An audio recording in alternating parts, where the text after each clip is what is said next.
Hello, आप सभी कैसे हैं। आप सभी का मेरे यूट्यूब चैनल इट्स जीके में स्वागत है। आज हम लोग रेलवे एग्ज़ाम के प्रीवियस ईयर के टॉप 50 जीके जीएस के महत्वपूर्ण प्रश्नों को देखेंगे। ये सभी प्रश्न आपके होने वाले आगामी रेलवे एग्ज़ाम्स के लिए बेहद ही महत्वपूर्ण होने वाले हैं, तो वीडियो आखिरी तक ज़रूर देखिएगा और सभी प्रश्नों को आप लोग अच्छे से याद कर लीजिएगा। अगर आपको किसी भी प्रश्न का सही जवाब पता होगा तो मुझे कमेंट करके ज़रूर बताइएगा। चलिए आइए एक एक करके शुरू करते हैं। दूसरी पंचवर्षीय योजना की अवधि क्या थी? सही जवाब क्या होगा?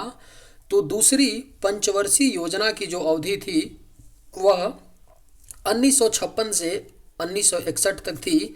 दूसरी पंचवर्षीय योजना की अवधि और किस मॉडल पे आधारित था दूसरी पंचवर्षीय योजना? तो पीसी महालनोबिस मॉडल पर।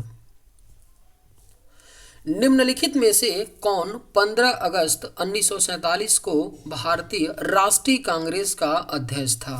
सही जवाब क्या होगा? तो निम्न में से कौन 15 अगस्त 1947 को भारतीय राष्ट्रीय कांग्रेस का अध्यक्ष था? तो करेक्ट आंसर ऑप्शन सी होगा, जेबी कृपलानी 1947 में भारतीय राष्ट्रीय कांग्रेस के अध्यक्ष थे। सरदार वल्लभ भाई पटेल जी का जन्म कहाँ हुआ था? करेक्ट आंसर क्या होगा? तो सरदार वल्लभ भाई पटेल जी का जन्म जो है यह गुजरात में हुआ था। सरदार वल्लभ भाई पटेल जी का जन्म। असहयोग आंदोलन शुरू करने के समय भारत के वायसराय कौन थे? सही जवाब क्या होगा? तो असहयोग आंदोलन शुरू करने के समय भारत के जो वायसराय थे वह लॉर्ड चेम्सफोर्ड थे, यानी राइट आंसर आपका ऑप्शन डी हो जाएगा। असहयोग आंदोलन शुरू करने के समय भारत के वायसराय लॉर्ड चेम्सफोर्ड थे। किस शासक ने सिजदा और पैबोस की शुरुआत की? बेहद ही महत्वपूर्ण प्रश्न है। किस शासक ने सिजदा और पैबोस की शुरुआत की थी? तो करेक्ट आंसर ऑप्शन बी होगा, बलबन। बलबन ने सिजदा और पैबोस की शुरुआत की थी। ई टिकटिंग बेचने का अधिकार रेलवे ने किसको दिया है? सही जवाब क्या होगा? तो ई टिकटिंग बेचने का अधिकार रेलवे ने आईआरसीटीसी को दिया है, यानी सही जवाब ऑप्शन ए होगा। आईआरसीटीसी का फुल फॉर्म क्या होता है? तो Indian railway catering and tourism corporation होता है। विश्व इतिहास की झलक के रचयिता हैं जवाहरलाल नेहरू, लियो टॉल्स्टॉय, महात्मा गांधी या इनमें से कोई नहीं? सही जवाब क्या होगा? तो विश्व इतिहास की झलक के रचयिता कौन है? तो करेक्ट आंसर ऑप्शन ए हो जाएगा, पंडित जवाहरलाल नेहरू हैं विश्व इतिहास की झलक के रचयिता। किस संशोधन अधिनियम को भारत का लघु संविधान कहा जाता है? बेहद ही महत्वपूर्ण प्रश्न है। किस संशोधन अधिनियम को भारत का लघु संविधान कहा जाता है? तो सही जवाब ऑप्शन ए होगा, 42वां संशोधन अधिनियम 1976 को भारत का लघु संविधान कहा जाता है। निम्न में से कौन सा अनुच्छेद देश के सभी नागरिकों के लिए समान नागरिक संहिता से संबंधित है? राइट आंसर क्या होगा? तो निम्न में से कौन सा अनुच्छेद है जो देश के सभी नागरिकों के लिए समान नागरिक संहिता से संबंधित है? तो करेक्ट आंसर ऑप्शन ए होगा, अनुच्छेद 44। विजयनगर के किस शासक को आंध्र पितामह भी कहा जाता है? अगर आप लोगों को ये वीडियो पसंद आए तो एक लाइक ज़रूर कीजिएगा और अगर आप इस चैनल पर नए होंगे तो सब्सक्राइब भी कर लीजिएगा ताकि इसी तरह का वीडियो सबसे पहले आपको मिलता रहे। विजयनगर के किस शासक को आंध्र पितामह भी कहा जाता है? तो सही जवाब ऑप्शन बी होगा, कृष्णदेव राय को। देश बंधु की उपाधि संबंधित है। सही जवाब क्या होगा? तो देश बंधु की जो उपाधि है यह आपका चित्तरंजन दास यानी CR दास से संबंधित है। निम्नलिखित में से किसने सोम प्रकाश नामक समाचार पत्र शुरू किया? राइट आंसर क्या होगा? तो निम्न में से किसने सोम प्रकाश नामक समाचार पत्र शुरू किया था? तो करेक्ट आंसर ऑप्शन सी होगा, ईश्वर चंद्र विद्यासागर। ईश्वर चंद्र विद्यासागर ने सोम प्रकाश नामक समाचार पत्र शुरू किया था। सिंधु घाटी सभ्यता जानी जाती है। सही जवाब क्या होगा? तो सिंधु घाटी सभ्यता जो है यह अपने नगर नियोजन के लिए जानी जाती है। सिंधु घाटी सभ्यता, यानी करेक्ट आंसर ऑप्शन ए।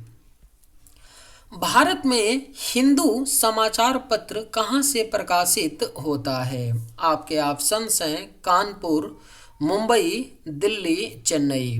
सही जवाब क्या होगा? तो भारत में हिंदू समाचार पत्र जो है यह चेन्नई से प्रकाशित होता है, यानी राइट आंसर ऑप्शन डी। हाल ही में चर्चित खिलाड़ी प्रवीण कुमार का संबंध किस खेल से है? करेक्ट आंसर क्या होगा? तो हाल ही में चर्चित खिलाड़ी प्रवीण कुमार जी का जो संबंध है यह हाई जंप से है, यानी करेक्ट आंसर ऑप्शन आपका सी।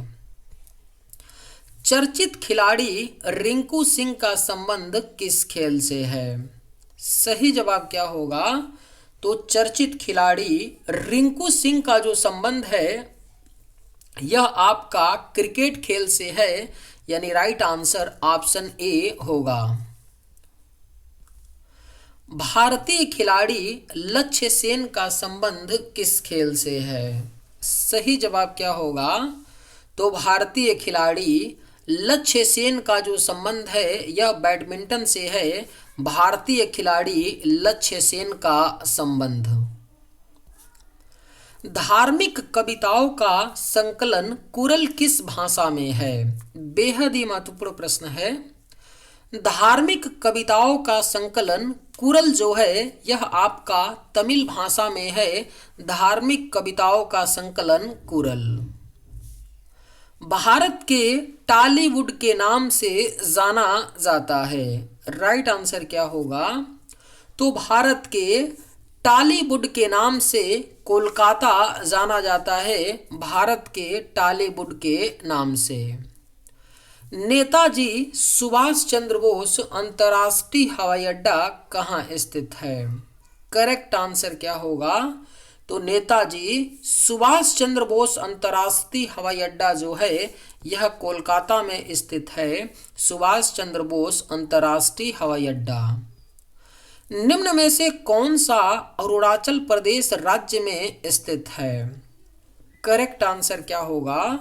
तो निम्न में से कौन सा अरुणाचल प्रदेश राज्य में स्थित है? तो सही जवाब ऑप्शन डी होगा, तवांग मठ। तवांग मठ जो है यह अरुणाचल प्रदेश राज्य में स्थित है। किस व्यक्ति को द्वितीय अशोक कहा जाता है? सही जवाब क्या होगा? तो किस व्यक्ति को द्वितीय अशोक कहा जाता है? तो राइट आंसर ऑप्शन बी होगा, हर्षवर्धन। हर्षवर्धन को द्वितीय अशोक कहा जाता है। भारत में हरित क्रांति के जनक कौन थे? सही जवाब क्या होगा? तो भारत में हरित क्रांति के जो जनक थे वह एम.एस. स्वामीनाथन थे। भारत में हरित क्रांति के जनक, यानी right answer option B. Bharat में राष्ट्रीय विधि दिवस के रूप में कौन सा दिन मनाया जाता है? सही जवाब क्या होगा? तो भारत में राष्ट्रीय विधि दिवस के रूप में 26 नवंबर को मनाया जाता है। भारत में राष्ट्रीय विधि दिवस के रूप में। मॉडेम का पूरा नाम है? सही जवाब क्या होगा? तो मॉडेम का पूरा नाम जो है मॉड्यूलेटर डीमॉड्यूलेटर होता है। मॉडेम का पूरा नाम मॉड्यूलेटर डीमॉड्यूलेटर होता है। एक सामान्य मनुष्य के लिए सुस्पष्ट दृष्टि की न्यूनतम दूरी कितनी होती है? अगर आप लोगों को ये वीडियो पसंद आए तो एक लाइक ज़रूर कीजिएगा और अगर आप इस चैनल पर नए होंगे तो सब्सक्राइब भी कर लीजिएगा। एक सामान्य मनुष्य के लिए सुस्पष्ट दृष्टि की न्यूनतम दूरी कितनी होती है? तो करेक्ट आंसर ऑप्शन ए होगा 25 सेंटीमीटर। आंखों का अलग अलग रंग किसके रंग पर निर्भर करता है? बेहद ही महत्वपूर्ण प्रश्न है, इसे स्टार मार्क कर लीजिए, पूछा जा सकता है। आंखों का अलग अलग रंग जो है किसके ऊपर निर्भर करता है? तो करेक्ट आंसर होगा इरिस के ऊपर, जिसको परितारिका भी कहते हैं। आंखों की बीमारी हाइपरमेट्रोपिया यानी दूरदृष्टि दोष में प्रतिबिंब कहाँ बनता है? सही जवाब क्या होगा? तो आंखों की बीमारी हाइपरमेट्रोपिया दूरदृष्टि दोष में जो प्रतिबिंब बनता है वह आपका रेटिना के पीछे बनता है, यानी करेक्ट आंसर आपका ऑप्शन बी होगा। आंखों की बीमारी मायोपिया निकट दृष्टि दोष में प्रतिबिंब कहाँ बनता है? सही जवाब क्या होगा? तो आंखों की बीमारी मायोपिया, जिसे निकट दृष्टि दोष कहते हैं, इसमें जो प्रतिबिंब बनता है वह रेटिना से पहले बनता है। और निकट दृष्टि दोष के निवारण के लिए किस लेंस का प्रयोग किया जाता है? तो अवतल लेंस का प्रयोग किया जाता है। मनुष्य की आंखों के रेटिना पर कैसा प्रतिबिंब बनता है? बेहद ही महत्वपूर्ण प्रश्न है। मनुष्य की आंखों के रेटिना पर जो प्रतिबिंब बनता है वह वास्तविक और उल्टा बनता है। मनुष्य की आंखों के रेटिना पर प्रतिबिंब। मानव विकास सूचकांक का आधार क्या है? सही जवाब क्या होगा? तो मानव विकास सूचकांक का जो आधार होता है वह स्वास्थ्य, शिक्षा और जीवन स्तर होता है।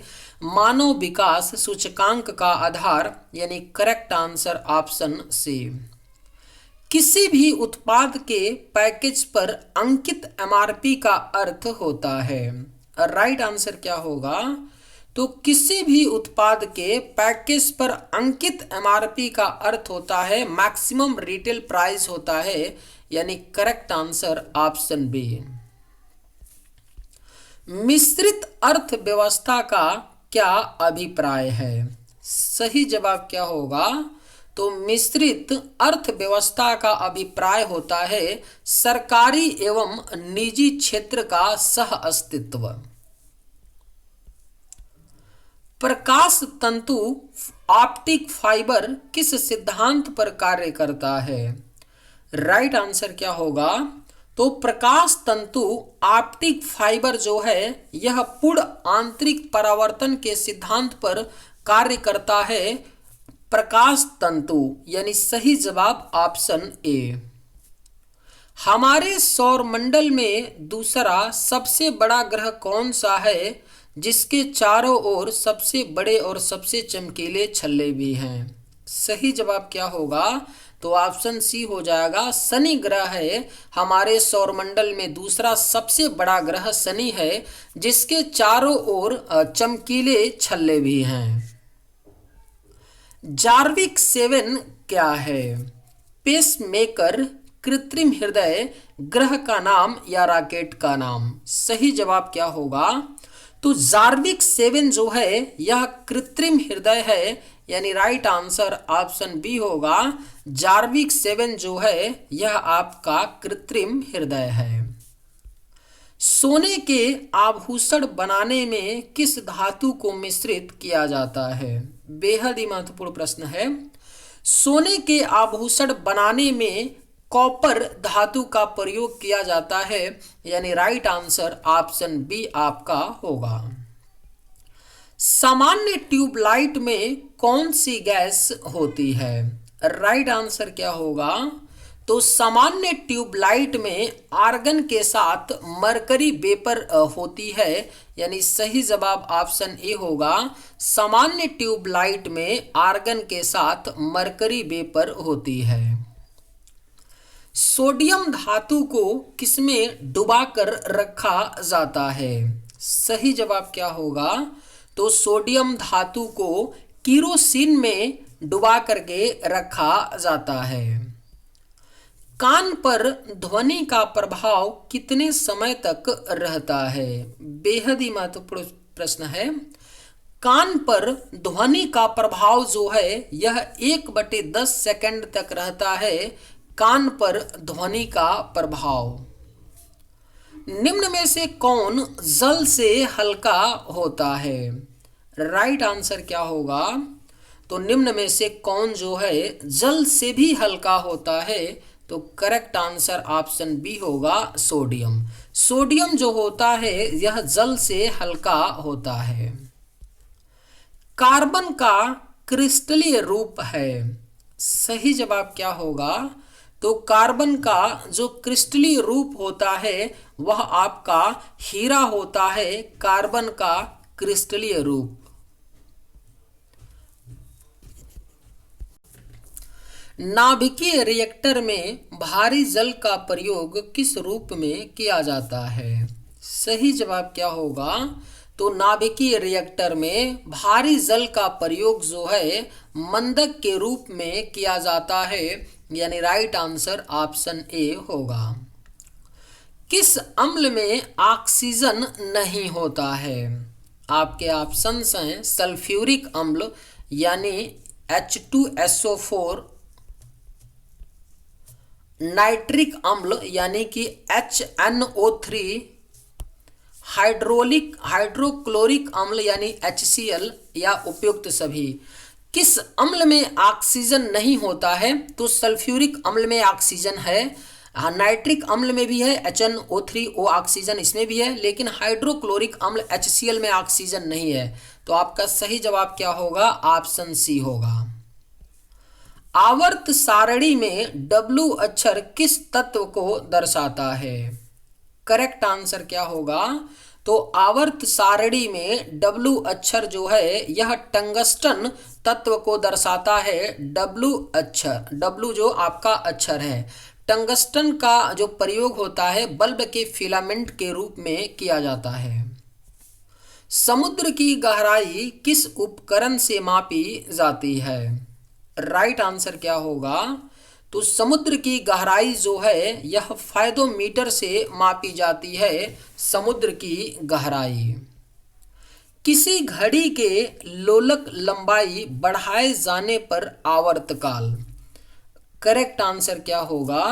तो किसी घड़ी के लोलक लंबाई बढ़ाए जाने पर आवर्तकाल क्या होता है? बढ़ जाता है। यानी करेक्ट आंसर ऑप्शन सी हो जाएगा। किसी घड़ी के लोलक लंबाई बढ़ाए जाने पर आवर्तकाल बढ़ता है।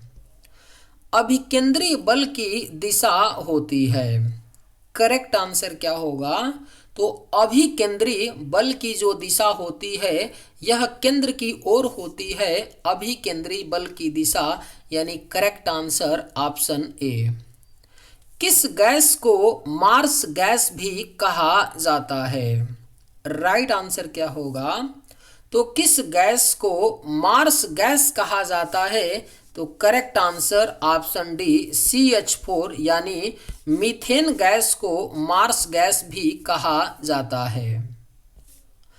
किस शासक ने गंगा एवं सोन नदियों के संगम पर पाटलिपुत्र नामक नगर की स्थापना की? राइट आंसर क्या होगा? तो किस शासक ने गंगा एवं सोन नदियों के संगम पर पाटलिपुत्र नगर की स्थापना की थी? तो राइट आंसर ऑप्शन बी होगा। पाटलिपुत्र का वर्तमान में नाम क्या है? तो पटना है। पटना का ही प्राचीन नाम पाटलिपुत्र था, जिसकी स्थापना उदय ने की थी। मंगल ग्रह के कितने चंद्रमा हैं? सही जवाब क्या होगा? तो मंगल ग्रह के 2 चंद्रमा हैं। कौन कौन है? तो डिमोस है और फोबोस है। 2 ही चंद्रमा है मंगल ग्रह के, डिमोस और दूसरा क्या है? तो फोबोस है। चलिए आज के वीडियो में बस इतना ही। अगर आप लोगों को ये वीडियो पसंद आए तो एक लाइक जरूर कीजिएगा। थैंक्स।